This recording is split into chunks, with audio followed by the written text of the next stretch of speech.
Hey guys, I'm Brendan, I'm Sam. and we're here to teach you how to make a game with Corona. And this is this awesome program that lets you make video games for mobile phones. And so here's kind of what we're going to be showing you today. You see we have a space background, a ship, and then of course some enemy bombs flying down that we are going to try to blow up. So let's get to it.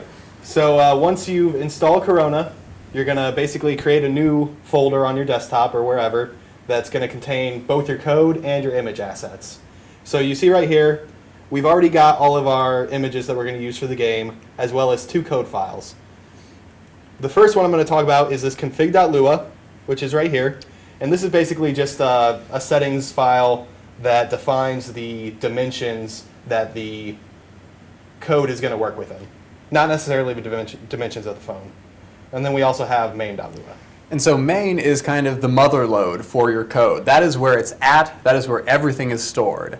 Main is the go-to folder. When you open your Corona project to play the game, main is where it starts. So all your code is going to be in there. All right, and so the first bit of code we're going to throw in there is actually going to display the starry background that you saw earlier.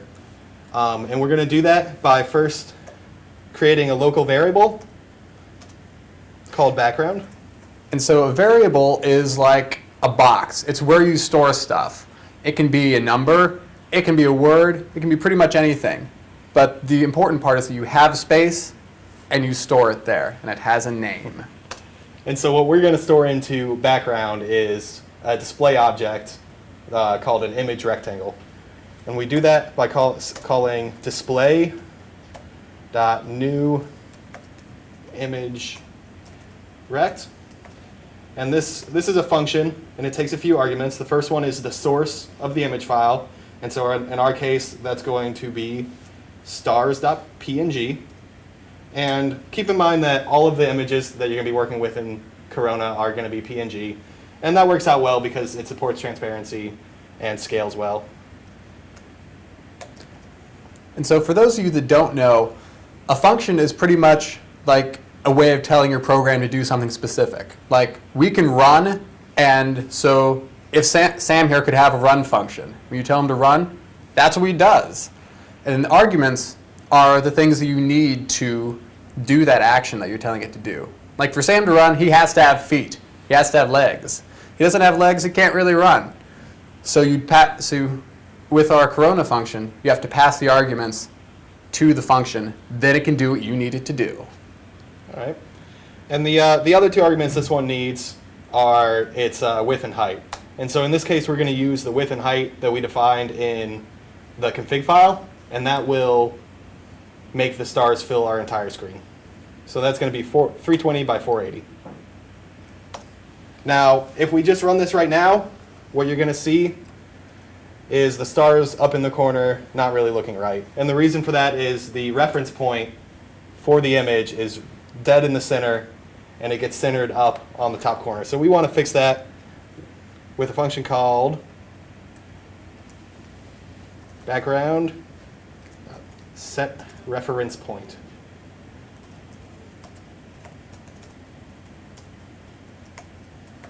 And that receives an argument that is just something like top left reference point. And now that we fixed that, we're going to go ahead and put that up in the very top left corner of your screen. So we're going to do that by adjusting properties of the display object. We're going to say background.x, which just means the x position of the background object. It's going to be equal to 0. And background.y is equal to 0. And so now when we look at it, we should have a nice starry background. And then we're going to use the exact same principles to bring in our ship object. We're first going to create a variable, and then put a display object into it and position it on the screen. So let's go ahead and do that real quick. We're going to call this variable ship.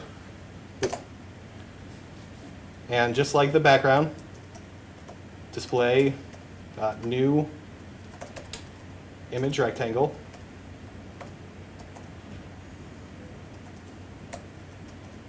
And the dimensions for this one are 92 by 100. Obviously, if you're using different images, you're going to have different dimensions and position things differently. This one, when we just want to go ahead and put it down at the very bottom of the screen. So we are going to use a new concept called display content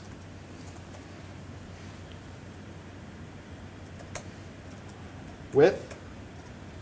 And basically what display.content width and display.content height are is just the maxes of the screen area. Mm-hmm. So if we were to just put this ship on content width, it would shoot, boom, way over to the very far right. Mm-hmm. And we don't want to do that. We want to center it. So we're going to go ahead and divide that by 2. Yeah. And that will give us half of the total width. So no matter what device you're working on, whether it be an iPad or an iPhone or anything in between, content width is always the width of that screen, and content height is always how tall it is. So by using these, it allows us to not only make our game just for the iPhone, but also for the iPad, the Android, and anything else we'd want to, because we're taking into account what it's for. So we're going to do the exact same thing for the Y value. Ship.y is equal to display.content height. And this time, we don't want it to be all the way down on the very border. We want it to come up a little bit. And since the coordinate system in Corona goes from 0 at the very top down to whatever your content height is, we're going to subtract from content height in order to raise it up a little bit. So I'm going to go ahead and just subtract 50. And if we run that, we should go ahead and see our ship pop up. Boom. All right. And then the next feature of our game is obviously the enemies, the bombs. Mm-hmm. And so we want to be able to have multiple bombs on the screen. And so we're going to use something called an array. So before you learned about variables, just the box you can place stuff in. Now, arrays are like if you have a bunch of those boxes stacked together. So like you have one here, then one on top of it, and one on the side of it. And it's pretty much a way of organizing lots of these similar variable boxes and keeping track of them all. So like you can have an array of 3 boxes wide and 2 boxes tall. Then you have 6 total boxes. That's how arrays work. So our array is going to be called bombs, obviously. And we're going to initially, we're going to go ahead and create a blank one, like so. And then we want to go ahead and basically make an image, just like we made the images for the stars and the ships. But this time, we're going to store it into each slot of those arrays. So what we're going to do in order to accomplish that is called a for loop. And so a for loop is this thing where you tell a program to do the same thing multiple times. Like if you're trying to eat a bowl of cereal, you don't just take all the cereal in one scoop and you're like, oh! But instead you're 1 bite, 2 bites, and it's the same sort of thing multiple times. Pretty much a for loop tells the computer, do this thing this many times. And then it's like, okay, awesome, I got it. So in Lua, that's going to look like for, and then we want to iterate, let's say 3 times if we want 3 bombs on the screen any given time. You create this I, which is basically just the counter. As you loop, I is going to increment, 1, 2, 3. So I from 1 to 3, do, and then we're going to do end. And basically what you're telling Corona is everything between do and end, we want to do 3 times.